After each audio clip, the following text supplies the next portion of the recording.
श्री गणेशाय नमः। श्री सरस्वतये नमः। श्री गुरुभ्यो नमः। श्री कुलदेवतायै नमः। श्री सीतारामचंद्राभ्यां नमः। श्री सद्गुरु साईनाथाय नमः। भक्तांचा आधार असलेल्या गीतेचा अर्थ स्पष्ट करून सांगणाऱ्या व सर्व उद्दिष्टे साध्य करून देणाऱ्या गुरुश्रेष्ठा साईनाथा, माझ्यावर तू कृपा कर। उकाडा किंवा उष्णता घालवण्यासाठी मलय पर्वतावर चंदन उगवते अथवा सगळ्या जगातील लोकांना सुख देण्यासाठी ढग पृथ्वीवर पाऊस पाडतात किंवा देवांची पूजा होण्यासाठी वसंत ऋतूत फुले उगवतात अथवा श्रोत्यांना समाधान देण्यासाठी दृष्टांतरूपी कथांची मालिका उदयाला येते, असे हे साईचे चरित्र ऐकल्यावर श्रोते व वक्ते दोघेही पवित्र होतील। त्या ऐकणाऱ्याचे कान पवित्र होतील आणि ते गाणाऱ्याचे तोंड पवित्र होईल।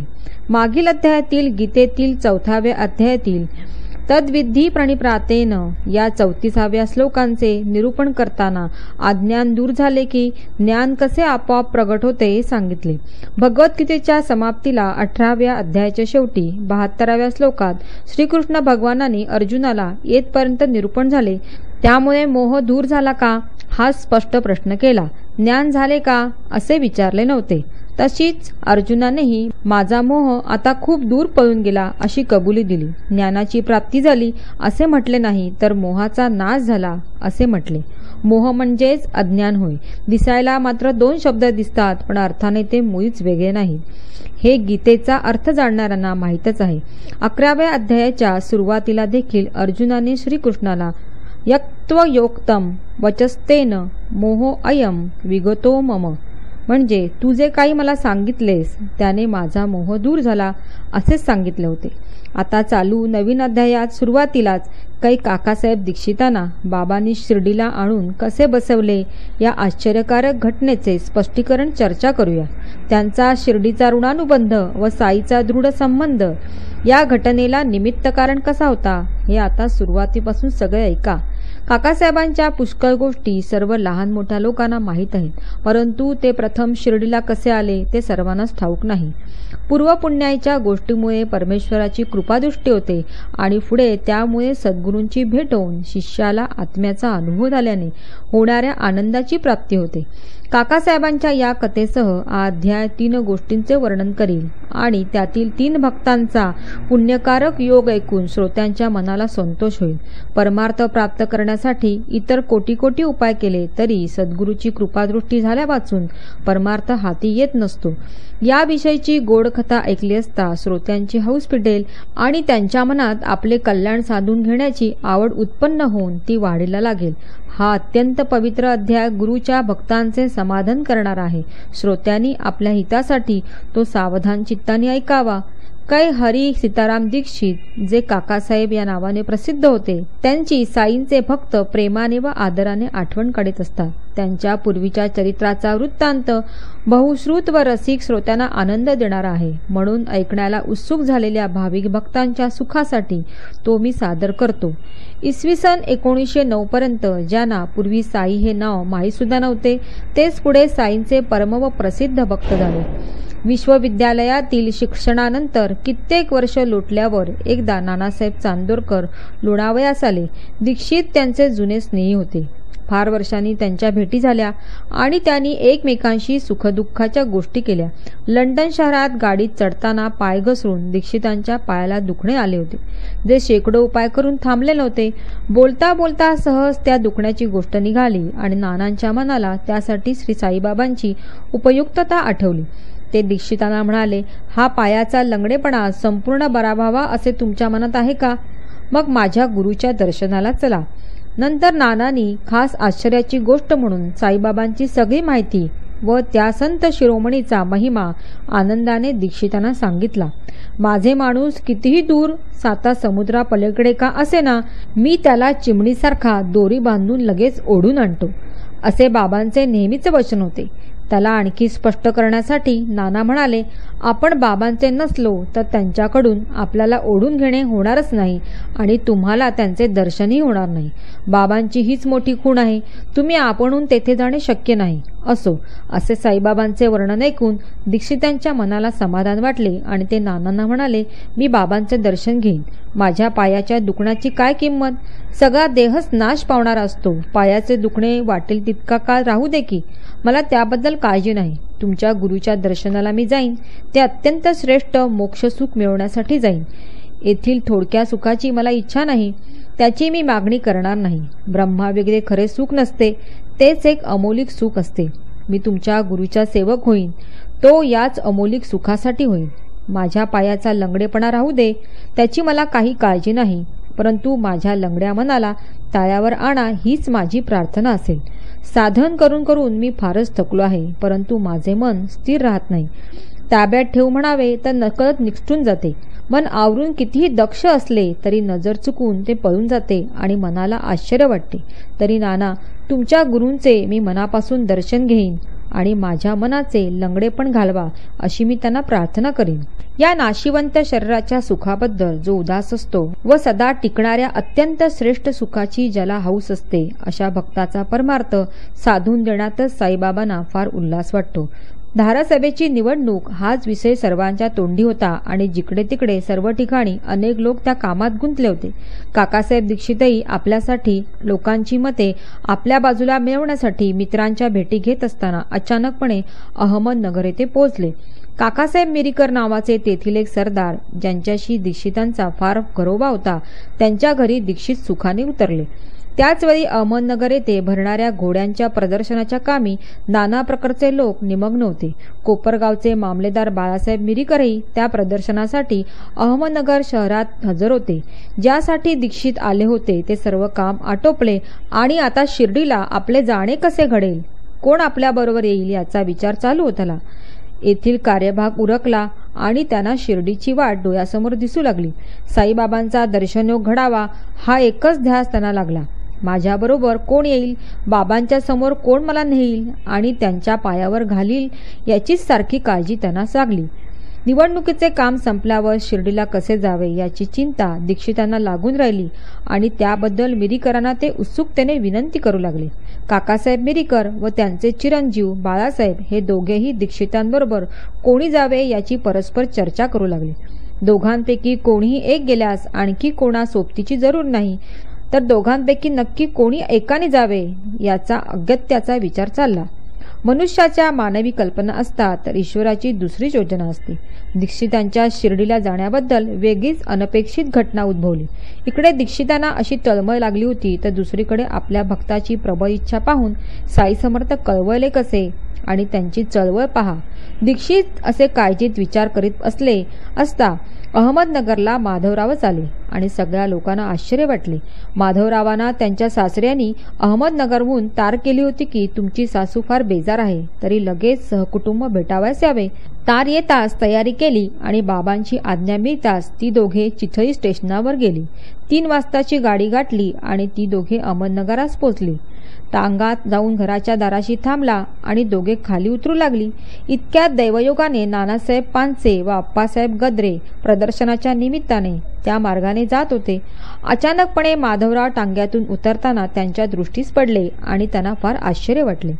त्यांचा आनंद हृदयात मावेना. ते मनात म्हणाले, पहा, तेथे सुदैवाने माधवराव म्हणजे शिर्डीचे बडवेच आले आहेत. आता त्यांच्याकडून आणखी चांगले कोणी दीक्षितांना शिर्डीला घेऊन जावे. मग त्या दोघांनी माधवरावांना हाक मारून सांगितले, मिरीकरांच्या येथे काकासाहेब दीक्षित आले आहेत, तुम्ही जाऊन बाबांचे कौतुक पहा. दीक्षित आमचे अलौकिक जुने स्नेही आहेत. तुमच्या येण्याने त्यांना फार सुख होईल. अशा प्रकारे माधवरावांना निरोप देऊन पानसे व गद्रे यांनी ही गोष्ट दीक्षितांना कळवली, जी ऐकून त्यांची काळजी दूर झाली आणि मनाला फार संतोष वाटला. माधवराव श्वशुरगृहीत जाऊन पाहतात तो सासूची प्रकृती आता बरी होती. मग ते थोडी विश्रांती घेत बसले. तेवढ्यात मिरीकरांकडून त्यांना बोलावणे आले. ऊन थोडे खाली आल्यावर बोलवण्याला मान देऊन माधवराव दीक्षितांना भेटण्यासाठी गेले. त्यांची ती पहिलीच भेट होती. बाळासाहेब मिरीकरांनी त्यांची ओळख करून दिली. मग त्या दोघांचा रात्री 10च्या गाडीने शिर्डीला जाण्याचा पक्का बेत ठरला. असा हा बेत ठरल्यावर आश्चर्याचा प्रकार पहा. बाळासाहेब मिरीकरांनी बाबांच्या एका छबीवरील पडदा दूर सारला. या बाबांच्या छायाचित्राची बाबांचा निस्सीम भक्त मेघा, जो त्यांना पूज्य त्रिनेत्र शंकरच मानित असे, मोठ्या प्रेमाने पूजा करीत असे. काच फुटली हे निमित्त झाले म्हणून ती दुरुस्त होण्यासाठी आधी शिर्डीहून निघून बाळासाहेब मिरीकरांबरोबर अहमदनगरला आली. तीच ही तसबीर दुरुस्त होऊन जणू काय दीक्षितांची वाटच पाहत मिरीकरांच्या दिवाणखान्यात कपड्याने झाकून ठेवलेली होती. घोड्यांचे प्रदर्शन संपायला व बाळासाहेबांना परतायला अजून थोडा अवकाश होता म्हणून ती तसबीर शिर्डीला नेण्याची कामगिरी त्यांनी माधवरावांवर सोपवली. पडदा दूर करून ती तसबीर उघडी केली आणि माधवरावांच्या हवाली करून म्हणाले, बाबांच्या सहवासात शिर्डीपर्यंत सुखाने जा.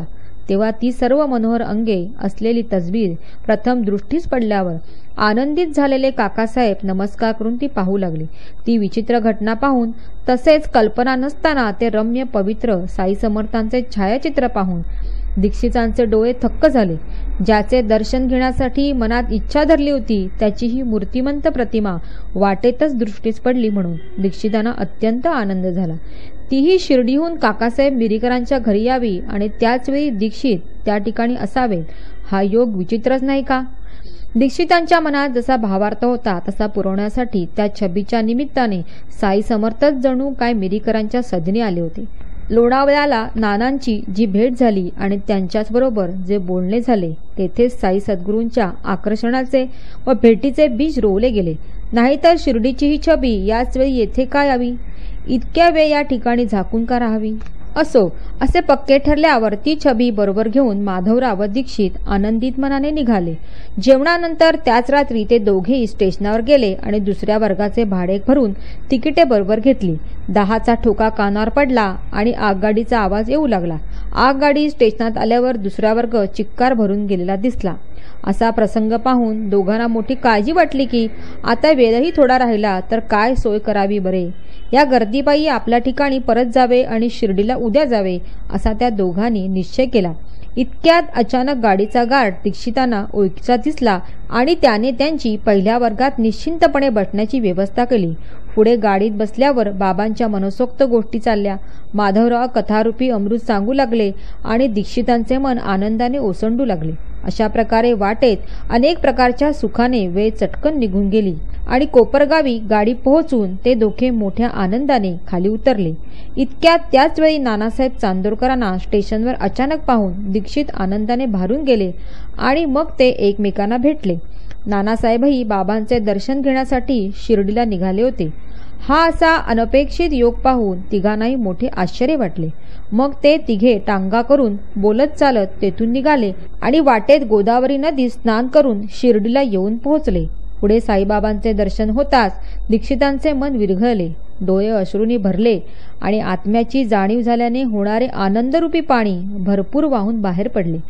मग साईबाबा त्यांना स्पष्ट म्हणाले, मीही तुझी वाट पाहून श्यामाला तुझी भेट घ्यायला थेट अहमदनगरला पाठवले. हे ऐकून दीक्षितांचे शरीर रोमहर्षित झाले, गळा भरून आला, मन सुखाने परिपूर्ण झाले आणि सर्व अंगाला घाम सुटला, शरीराला सूक्ष्म कंप सुटला, चित्तवृत्ती आत्मानंदात मग्न झाली आणि डोळे अत्यंत आनंदाने भरून अर्धवट उघडलेले झाले. आज माझी दृष्टी सफल झाली असे म्हणून त्यांनी बाबांच्या चरणी मिठी मारली. मनाला मोठी धन्यता वाटली आणि त्यांचा आनंद गगनात मावेना. पुढे वर्षानुवर्ष गेली.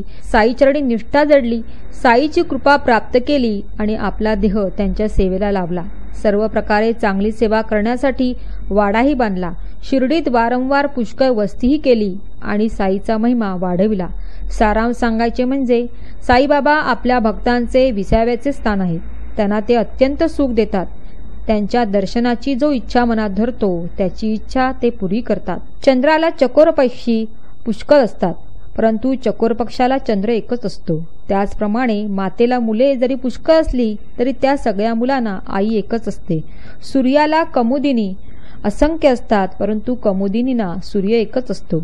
त्याप्रमाणे तुझे भक्त अपार आहेत परंतु त्यांना गुरुश्रेष्ठ पिता तू एकटाच आहेस. मेघाला आतुरतेने वाट पाहणारे चातक पक्षी कित्येक असतात पण चातक पक्षाला तो मेघ एकच असतो. तसेच त्या साईचे भक्त अनेक आहेत पण त्यांचा मातापिता तो एकटाच आहे. त्याला जे सद्भावाने सहज शरण जातात त्यांची लाज राखून मोठ्या आवडीने त्यांची कार्य तो सिद्धीला नेतो. हे आजपासून प्रत्यक्ष दिसत आहे. या जगात जे जे प्राणी जिवंत आहेत त्यांचा शेवट मरणात होणारच असतो. परंतु साईबाबांनी दीक्षितांना मी तुला विमानातून घेऊन जाईन असा विश्वास दिला होता. जसे साईबाबांनी वचन दिले होते त्याप्रमाणेच तोंडाने साईचे गुण गात असताना दीक्षितांना मरण आले. ते मी समक्ष डोळ्यांनी पाहिले. आगगाडीत आम्ही एका बाकावर बसलो असताना एकमेकाशी साई समर्थांच्या गोष्टीत चूर असताना एका झटक्यात जणू काय ते विमानात चढले. दीक्षितांनी पहा एकाएकी वेळ साधली.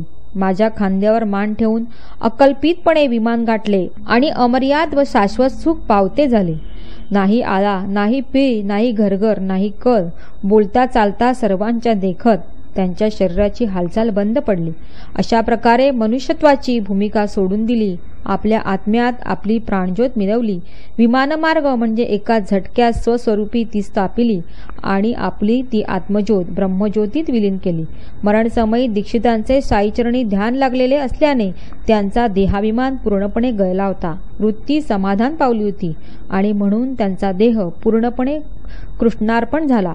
शके 1848 ज्येष्ठवद्य एकादशीच्या 5 जुलै 1916 रोजी कर्मभूमीचा त्याग करून दीक्षित ब्रह्मपदाला पावले. दीक्षितांचे हे देहावसान म्हणा की त्यांना विमान आले म्हणा, परंतु हे साईचरणी विलीन झाले ही गोष्ट कोणालाही मान्य होईल. अशा उपकारातून मुक्त व्हावे अशी ज्याची भावना असेल तो भक्त समजावा. कारण जगात दिसणारी वस्तू देण्याने उपकाराची फेड स्वप्नातही होत नसते हे लक्षात ठेवा. चिंतामणी देऊ पाहाल तर नित्याची चिंता वाढवाल. असे करून अचिंत्य वस्तू देणाऱ्याच्या उपकाराची फेड करता येईल असे समजणे म्हणजे पोरकटपणा होय. बरे, गुरुला कल्पतरू अर्पण करू जाल तर तो गुरु स्वतःच निर्विकल्प वस्तू देण्यात कुशल असतो. मग त्यामुळे ऋणमुक्त होता येईल का? असो. आता या सर्वांपेक्षा गुरुला परीस देऊ पाहाल तर परीस लोखंडाचे सरस सोने करेल, परंतु गुरु ब्रह्मरस पाजेल. गुरुला कामधेनू अर्पण कराल आणि गुरुने केलेल्या उपकारातून मुक्त झालेले मानाल तर अत्यंत कष्ट वागवाल. कसलीही अपेक्षा न ठेवणारा गुरु स्वतः कसलेही कष्ट व त्रास नसलेली गोष्ट देत असतो. अखिल विश्वातील संपत्ती देऊन जे गुरुचे उपकार फेडू इच्छितात, मायेने रचलेली खोटी वस्तू मायेने न रचलेली खरी वस्तू देणाऱ्यास देतात. म्हणून जे काय उपकारातून मोकळे झाले, देह गुरुवरून ओवाळून टाकावा तर तो केवळ नाश पावणारा असतो. सद्गुरू सत्य वस्तूचा दाता असतो. त्याला खोटी वस्तू अर्पण करून ती देणारा उपकाराची फेड करू शकेल ही गोष्ट कधीच शक्य नाही. म्हणून अनन्य श्रद्धेने दंडवत लोटांगण घालून उपकाराची आठवण करून सद्गुरूच्या पायी मस्तक ठेवून त्याला नमस्कार करावा. गुरुच्या उपकाराची सतत आठवण ठेवणे हेच शिष्याचे भूषण आहे. त्यातून जे मुक्त होऊ पाहतात ते आत्मसुख गमावून बसतात. इतकी कथा ऐकून श्रोत्यांची तहान वाढली आणि त्यांची उत्सुकता पाहून एक लहानशी कथा मी सांगतो. संसारी जनांप्रमाणे संतही आपले बंधुप्रेम व्यक्त करीत असतात आणि लोकसंग्रह करण्यात अतिदक्ष आहोत याचे रहस्य जाणवीत असतात. किंवा साई स्वतःच आपल्या भक्तांचे कल्याण करण्याकरता त्या भूमिकेचे खुद्द जातीने रूप धारण करून परमार्थाचे शिक्षण देत असतात. या संबंधीची संक्षिप्त कथा श्रोत्यांनी लक्ष देऊन ऐकावी. म्हणजे संतांना काही न सांगता सवरता दुसऱ्या संतांची योजना कशी समजते ते कळेल. एकदा गोदावरी नदीच्या काठी प्रसिद्ध राजमहेंद्र शहरी सरस्वती पद धारण करणारे श्री वासुदेवानंद सरस्वती स्वामी यांची स्वारी आली. ते महान थोर अंतर्ज्ञानी होते. कर्ममार्गाचे कट्टे अभिमानी होते. त्यांची कीर्तिरूपी गंगा पृथ्वीच्या पाठीवर गरजून राहिली होती. कर्णोपकरणी गोष्ट ऐकून नांदेड शहराच्या पुंडलिकराव वगैरे भाविक मंडळींनी त्यांचे दर्शन घेण्याचा बेत पक्का केला. असो, पुढे ही मंडळी निघाली. राजमहेंद्र शहरी येऊन पोहोचली आणि प्रातःकाळी गोदावरीच्या काठी स्वामींच्या दर्शनाला जाण्यासाठी तयार झाली. पहाटेची वेळ होती. समस्त नांदेडकर मंडळी तोंडाने स्तोत्रपाठ म्हणत गंगेकडे निघाली. स्वामींना तेथेच उभे असलेले पाहून मंडळींनी त्यांना सद्भावाने साष्टांग नमस्कार केला. सहज कुशल प्रश्न चालले असताना शिर्डीची गोष्ट निघाली. साईबाबांचे नाव कानी पडताच स्वामींनी हात जोडून नमस्कार केला आणि म्हणाले, आमचे ते निष्काम बंधू आहेत. आम्हाला त्यांच्याविषयी मोठे प्रेम आहे. नंतर तेथील एक श्रीफळ देऊन पुंडलिकरावांना देऊन म्हणाले, तुम्ही शिर्डीला जाल तेव्हा आमच्या बंधूंच्या चरणकमलाला वंदन करून हे त्यांना अर्पण करा. त्यांना आमचा नमस्कार सांगा आणि म्हणा की या दिनांवर कृपा असू द्या. त्याचा विसर पडू देऊ नका आणि त्यांच्यावर प्रेम सतत वाढू द्या. तुम्ही पुन्हा शिर्डी गावाला जाल तेव्हा आठवण ठेवून माझ्या बंधूला हे आदरपूर्वक अर्पण करा. आम्ही स्वामींनी कोणाला नमस्कार करू नये असे आम्हाला बंधन असले तरी त्या नियमाचे वेळप्रसंगी उल्लंघन करणे कल्याणकारक असते. म्हणून साईचे दर्शन घेताना ही गोष्ट विसरू नका आणि स्मरणपूर्वक हे श्रीफळ साईचरणी अर्पण करा. असे स्वामींचे म्हणणे ऐकून पुंडलिकरावांनी त्यांचे पाय धरले आणि म्हणाले, स्वामीची जशी आज्ञा तशी ती मी आचरणात आणीन. स्वामीची आज्ञा शिरसामान्य करण्यात मी स्वतःला धन्य मानतो. अशा प्रकारे स्वामींना अनन्यपणे शरण जाऊन पुंडलिकराव तेथून परत नांदेडला आले. स्वामी हे साईबाबांना बंधू म्हणत होते ते काय अगदी व्यर्थ होते का? यावत जीवम अग्निहोत्रम जुहुयात, म्हणजे जिवंत असेपर्यंत अग्निहोत्र म्हणजे सकाळ संध्याकाळ अग्नीत आहुतो देऊन तो सतत राखण्याचे व्रत करीत असावे. या वेदवचनाला अनुसरून बाबा वागत असत. लोक ज्याला धुनी म्हणत असत ती बाबांच्या समोर नित्य रात्रंदिवस पेटलेले असे. बाबांचे हे व्रतच होते. चित्तशुद्धी होत असल्याने सर्वमान्य अग्निहोत्रादी कर्मासारखी परमात्मा प्राप्तीची साधने लोकसंग्रहासाठी बाबा धारण करीत असत. श्री वासुदेवानंद सरस्वतीही असे यती होते, तसेच व्रती होते. मग ते साईबाबांना बंधू म्हणत हे काय उगीचच होते का? पुढे महिनाही संपला नाही तो 4 मित्र घेऊन पुंडलिकरावांना साईबाबांचे दर्शन घेण्याचा योग आला. बरोबर फळावळ वगैरे सामान घेतले, आठवण ठेवून नारळ घेतला आणि सर्वजण आनंदाने व शांतचित्ताने साईच्या दर्शनाला निघाले. पुढे मनमाड स्टेशनवर उतरल्यावर तहान लागल्याने कोपरगावच्या गाडीला थोडा उशीर होता म्हणून एका नाल्यावर गेले. अंशेपोटी पाणी प्यायल्याने प्रकृती बिघडेल म्हणून त्यापैकी कोणी एकाने फराळ करण्यासाठी चिवड्याची पुडी आणली. तोंडात चिवड्याची चिमूट घातल्यावर चिवडा फार तिखट लागला. खोबऱ्याशिवाय चिवड्याचे खाणे काही कामाचे नाही. चिवडा आणण्याची खटपट व्यर्थ गेली. तेव्हा एक जण त्या सगळ्यांना म्हणाला, मला एक युक्ती आठवली. नारळ फोडून चिवड्यात मिसळा आणि मग तो चिवड्याचा स्वाद पहा. नारळ म्हणता नारळ आला, पण फोडायला उशीर कसला. चिवड्यात मिसळल्यावर चिवडा स्वादिष्ट लागला आणि त्यावर मग सर्वजण पाणी प्यायले. मग नारळ कोणाचा हा विचार कोणी केला नाही. भुकेने इतका कहर केला की सगळ्यांना विसर पडला. असो, पुढे परत स्टेशनवर आपल्या जागी गेल्यावर कोपरगावच्या गाडीत बसल्यावर पुंडलिकरावांच्या मनाला नारळाची आठवण झाली. शिर्डीजवळ आल्यावर पुंडलिकरावांना तळमळ लागली, कारण श्री वासुदेवानंदांचे श्रीफळ चुकीने चिवड्यात मिसळले गेले होते.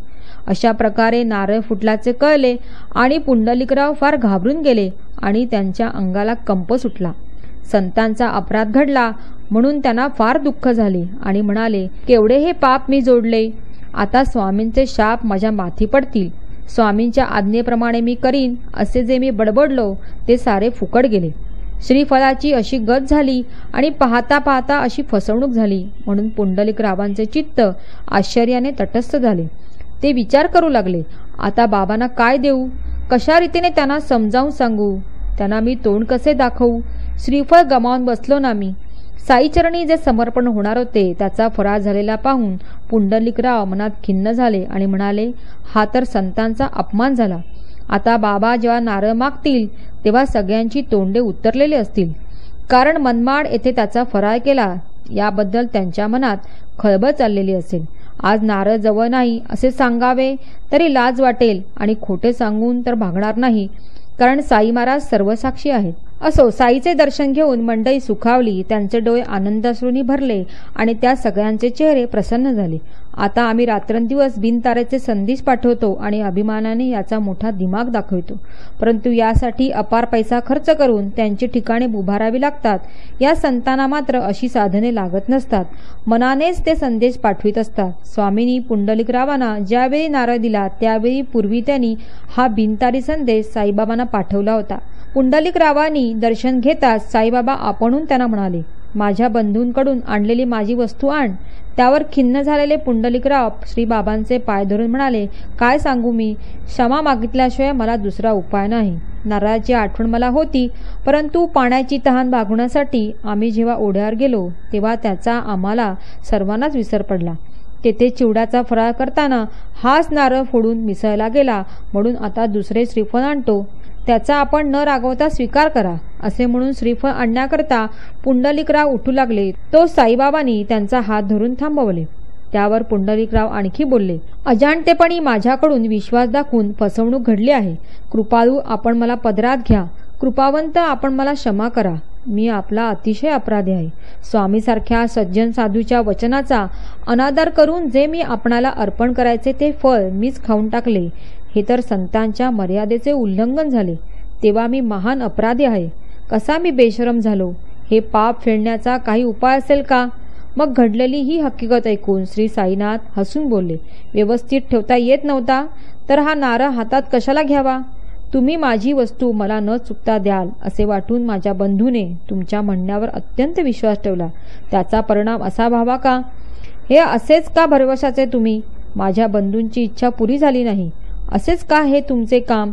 इतर किती दिले तरी त्या श्रीफळाची बरोबरी होणे शक्य नाही. घडायचे ते आता घडले, त्याबद्दल खिन्नता आता कशासाठी वाटून घ्यायची? स्वामींनी जो नारळ दिला तीही माझीच इच्छा होती. माझ्याच इच्छेमुळे तो फुटला. तेव्हा त्याचा आपलेपणा किंवा कर्तेपणा विनाकारण तू कशाला धरतोस? अहंकाराची बुद्धी धरतोस म्हणून स्वतःला अपराधी मानून घेतोस. एवढे निरहंकर्तृत्व साध म्हणजे सगळा त्रास चुकेल. लोक सत्कृत्याचाच आपलेपणा का दाखवतात, दुष्कृत्यांचाच का नाही? फल देण्याचे सामर्थ्य दोघांचे सारखेच असते. म्हणून तू सगळ्या कर्मांचे कर्तृत्व टाकून वा. तुला माझी भेट घडावी असे माझ्या मनात आले तेव्हाच तुझ्या हाताच्या ओंजळीत हा नारळ पडला. ही गोष्ट अगदी खरी आहे. तुम्ही जरी माझीच मुले आहात, जे फळ तुमच्या मुखी पडले तेच तुम्ही मला अर्पण केले आणि मला निश्चिंतपणे मिळाले असे समजा. अशी जेव्हा बाबांनी समजूत घातली तेव्हा पुंडलिकरावांचे चित्त बाबांच्या शब्दांनी शांत झाले आणि हळूहळू त्यांची खिन्नता विरून गेली. नारळ गिला हे निमित्त झाले. बाबांच्या उपदेशाने नांदेडकर मंडळींची भीती नाहीशी झाली. अशा प्रकारे अहंकाराने ग्रासलेले हे सर्व अभिमानमुक्त होऊन निर्दोष झाले. एवढेच या कथेचे तात्पर्य आहे. माणसाची वृत्ती जो जो निरहंकार होईल तो तो त्याचा परमार्थावरचा अधिकार वाढत जाईल आणि त्याच्याकडून हा संसार सहज पार केला जाईल. आता तिसऱ्या भक्ताचा अपूर्व गोड अनुभव आहे का? म्हणजे बाबांचे अतुल वैभव व सामर्थ्याचा डौल ओघाओघाने दिसेल. वांद्रे नावाच्या तालुक्यात वांद्रे शहराजवळ सांताक्रूज नावाच्या नगरात धुरंधर म्हणून एक हरिभक्त राहत होते. हे सर्व बंधू संतांवर प्रेम करणारे होते. त्यांची श्रीरामप्रभूंवर अत्यंत दृढ श्रद्धा होती आणि रामनामी अनन्य श्रद्धा होती. त्यांना इतर रिकामी उठाठेव आवडत नसे. त्यांची संसारातील वाटचाल साधी होती. मुलाबाळांची राहणी तशीच होती आणि स्त्रीवर्गाचे आचरण निर्दोष होते. त्यामुळे श्री विष्णू भगवान त्यांचे ऋणी होते. त्या बंधूतील एक विठ्ठलभक्त बाळाराम पुण्यकारक कृत्यामुळे प्रसिद्ध होता. राजदरबारी त्याचा नावलौकिक होता आणि सर्वांचा तो आवडताही होता. 19 फेब्रुवारी 1878 रोजी एका सद्भक्ताच्या पोटी हे रत्न या पृथ्वीवर जन्माला आले. पाठारे प्रभू जातीचे हे भूषण इसवी सन 1878 साली मुंबईत एका प्रसिद्ध घराण्यात जन्माला आले. पाश्चात्य विद्येचा पारंगत, ॲडव्होकेट पदवी संपादन केलेले, तत्वज्ञानात निष्णात व विद्वान म्हणून त्यांची सर्वत्र ख्याती होती. पांडुरंगावर त्याचे अतिप्रेम होते आणि परमार्थाची त्यांना मोठी आवड होती. वडिलांचे आराध्य दैवत श्रीराम होते तर मुलाचे भक्तीचे स्थान श्री विठ्ठल होते. युक्तिवादाची आकर्षक तऱ्हेने मोहक मांडणी, सरळ शुद्ध विचारसरणी व चांगल्या कामी कुशाग्र बुद्धी हे त्यांचे अनुकरणीय गुण होते. त्यांनी समाजसेवा पुष्कळ केली होती. स्वतः समाजाचा वृत्तांत लिहिला होता आणि अंगावर घेतलेले हे व्रत संपल्यावर ते परमार्थ साधायला निघाले होते. त्यातही बराच प्रांत आक्रमून भगवद्गीता, ज्ञानेश्वरी वगैरे ग्रंथ वाचून त्यात प्रावीण्य मिळवले होते आणि अध्यात्म विषयात नाव कमविले होते. असे साईचे परमभक्त इसवी सन 1925 म्हणजे अल्पवयात ब्रह्मीभूत झाले होते. त्यांचे लहानसे चरित्र श्रोत्यांनी ऐकावे. तारीख 9 माहे जून सन 1925 रोजी इहलोकाची यात्रा संपून हे विठ्ठली विलीन झाले आहे. एप्रिल सन 1912 साली एक चांगला दिवस पाहून धुरंधर बंधूंना साई दरबारात साईच्या दर्शनाचा योग आला. त्याआधी 6 महिने अगोदर ज्येष्ठ बंधू बाबुलजी हे वामनरामांबरोबर घेऊन शिर्डीला साईचे दर्शन घेऊन आनंदाने परतले होते. त्यांचा तो गोड अनुभव अनुभवण्यासाठी बाळारामादी इतर सर्व मग तेथे गेले. हे येण्याच्या आधीच पहा, आज माझ्या दरबारचे अनेक लोक येथे येणार आहेत असे बाबा सगळ्यांदेखत बोलले होते. अशी ही प्रेमाची वार्ता इतर भक्तांकडून ऐकून धुरंधर बंधूंना मोठे आश्चर्य वाटले की शिर्डीत येण्याविषयी कोणाला आपण कळवले नसताना बाबांना हे कळले कसे. पुढे साईना डोळ्यांनी समोर पाहून त्यांनी धावत जाऊन त्यांच्या पायांना मिठी मारली. हळूहळू गोष्टी चालल्या आणि सर्वांना सुख समाधान वाटले. शिवाय ही मंडळी आलेली पाहून बाबांच्या मुखातून शब्द निघाले, पहा, मी येणार म्हणून म्हटले होते, ती ही दरबारची माणसे आली आहेत. आणखी पुढे बाबांची भाषा ऐका. तुमची आमची पूर्वीची 60 पिढ्यांची ओळख आहे बरे का. बाळारामादी सर्व विनयसंपन्न बंधुजन श्रीच्या चरणाकडे पाहत हात जोडून समोर उभे राहिले. श्री साईंचे दर्शन होताच बाळारामादी सगळ्यांच्या चित्ताला अनिवार्य प्रेम व उत्साह वाटला आणि शिर्डीला आल्याचे सार्थक वाटले. त्यांचे डोळे अश्रूंनी भरले, गळा दाटून आला, सर्वांगावर रोमांच उठून आले आणि अष्टभाव दाटून आले. बाळारामाची अशी अवस्था पाहून साईनाथांच्या चित्ताला मोठा आनंद झाला आणि त्या सगळ्यांना ते उपदेशाच्या व प्रेमाच्या गोष्टी सांगू लागले. शुक्ल पक्षात चंद्राच्या कला जशा चढत्या असतात त्याप्रमाणे जो भक्त मला भजत असतो व ज्याने आपला मनोधर्म मला विकला आहे तो धन्य होय. मनात पक्का विश्वास धरून जो आपल्या गुरुच्या सेवेत उद्युक्त होतो त्याचा ईश्वर ऋणी असतो आणि त्याच्याकडे कोणीही वाकड्या नजरेने पाहू शकत नाही. अर्धा मिनिटही वाया न घालवता ज्याला हरी गुरु भजनाची सतत आवड असते त्याला ते अमर्याद सुख देतील आणि संसाराच्या पार उतरवतील. बाबांचे असे बोलणे ऐकून सर्वांच्या डोळ्यात आनंदाश्रू आले आणि चित्त प्रसन्न होऊन त्यांचे अंतःकरण सद्गतीत झाले. नंतर वंदन करून त्या सर्वांनी साई वाक्यरूपी फुलांची माळा आपल्या गळ्यात घातली आणि भक्तीचा उमाळा येऊन त्या सर्वांना आनंद झाला. असो, पुढे ते वाड्यात आले. भोजनानंतर थोडी विश्रांती घेतली. तिसऱ्या प्रहरी पुन्हा द्वारकामाईत गेले आणि बाबांना साष्टांग नमस्कार केला. बाळाराम अति नम्रपणे बाबांचे पाय चेपू लागले. बाबांनी चिलीम पुढे करून बाळारामांना ती ओढण्याकरता खुणावले. बाळारामांना मग सवय नसताना प्रसाद म्हणून मोठ्या प्रयत्नाने ओढून ती चिलीम बाबांच्या हाती परत दिली आणि सद्भावाने नमस्कार केला. खरोखर तो दिवस बाळारामांना भाग्याचा लाभला पहा. त्या दिवसापासून त्यांचे दम्याचे दुखणे जाऊन त्यांना पूर्ण बरे वाटले. दमा काही 1-2 दिवसाचा नव्हता, तो पूर्ण 6 वर्षाचा होता. कानात मंत्र सांगावा तसा त्या चिलमीचा प्रभाव पडला. चिलमीचा एक झुरका मारून ती नमस्कारपूर्वक परत केली आणि त्या शमनापासून दमा जो गेला तो परत केव्हाही उठला नाही. मात्र मध्ये एके दिवशी बाळारामाला खोकला उठला. ते पाहून सर्वांना आश्चर्य वाटले. खोकल्याचे कारण कोणालाच कळेना. मागून चौकशी करता बाबांनी त्याच दिवशी देह ठेवला हे सर्वांना कळले आणि आपल्या भक्ताला त्याबद्दल इशारा दिला हे पटले. बाळारामांना ज्या दिवशी ठसका लागला त्याच दिवशी बाबांनी आपला देह धरार्पण केला आणि जणू काय ही सूचनाच त्यांना दिली. तेव्हापासून पुन्हा मरेपर्यंत कधी खोकला त्यांना उठला नाही. अशा चिलमीच्या अनुभवाचा कोणाला कधी विसर पडेल का. असो, शिर्डीतला तो दिवस गुरुवारचा होता. त्यातून तो चावडीच्या मिरवणुकीचा निघाला. त्यामुळे दुप्पट आनंदाचा तो दिवस धुरंधर मंडळींना खरोखर आठवणीत ठेवण्यासारखा झाला. त्या दिवशी रात्री 8 पासून 9 पर्यंत अंगणात बाबांच्या समोर टाळ मृदुंगाच्या तालात भजन रंगात येत असे. भक्तगण एकीकडे अभंग म्हणत आणि दुसरीकडे पालखी शृंगारीत.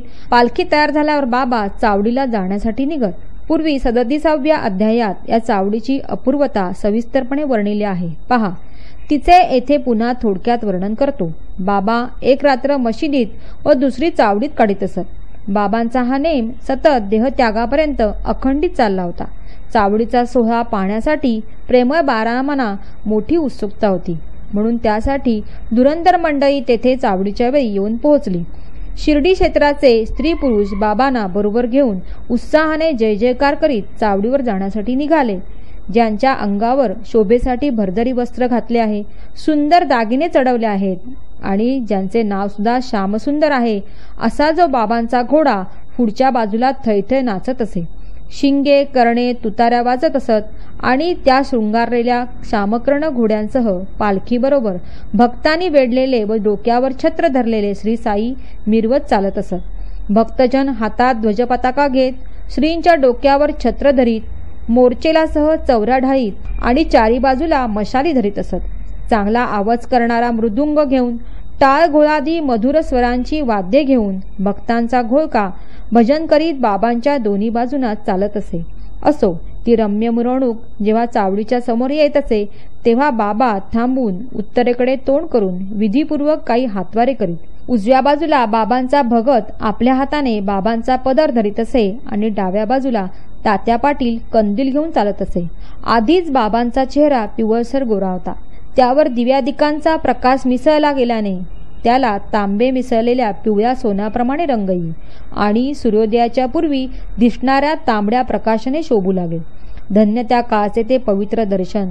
उत्तरेकडे एकाग्रचित्त करून उजवा हात अर्धवट उंचावून जणू काय ते कुणाला बोलावितच असल्याचे वाटत असे. तेथून पुढे चावडीकडे नेऊन भक्तजन बाबांना सन्मानाने बसवीत आणि अंगाला चंदन चोळून दिव्य वस्त्र व अलंकार नेसवीत.